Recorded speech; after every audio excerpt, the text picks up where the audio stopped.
ఈరోజు మనం తెలుగులో ఇంగ్లీష్ ఎలా మాట్లాడడం నేర్చుకోవాలో ఒక పక్కా మాస్టర్ ప్లాన్తో మీ ముందుకు వచ్చాను.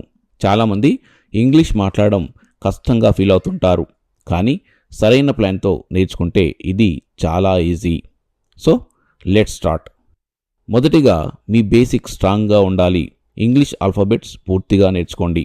తరచుగా వాడే basic words like go, come, eat, sleep వంటివి గుర్తుంచుకోండి. తర్వాత సింపుల్ గ్రామర్ రూల్స్ తెలుసుకోవాలి. టెన్సెస్ అంటే కాలాలు, ప్రొనౌన్స్ అంటే సర్వనామాలు, అడ్జెక్టివ్ అంటే విశేషణాలు, అడ్వర్బ్ అంటే క్రియా విశేషణాలు. వీటి మీద ఒక బేసిక్ ఐడియా ఉండాలి. దీనికోసం మీరు సింపుల్ గ్రామర్ బుక్స్ లేదా ఆన్లైన్ రిసోర్సెస్ చూడొచ్చు. చిన్న చిన్న సెంటెన్స్లు ఎలా ఫామ్ చేయాలో ప్రాక్టీస్ చేయండి. సబ్జెక్ట్, వర్బ్, ఆబ్జెక్ట్, స్ట్రక్చర్ చాలా ఇంపార్టెంట్. ఈ చిన్న చిన్న సెంటెన్స్ ఫామ్ చేయడంలో